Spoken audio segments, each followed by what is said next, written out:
In this video, I'll show you how to get travel insurance through American Express. There are two main ways to get travel insurance with American Express, so let me walk you through both of them.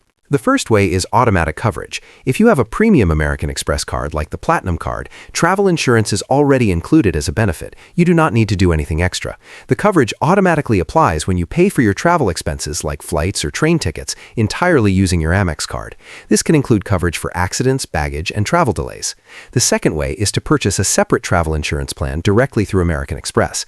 This option is available if your current card does not include automatic coverage, or if you want more comprehensive protection. American Express offers two types of plans. The first is a single-trip plan, which covers one specific trip. The second is a multi-trip plan, which covers multiple trips throughout the year.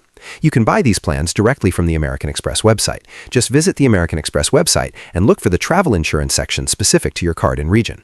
That is how you do it.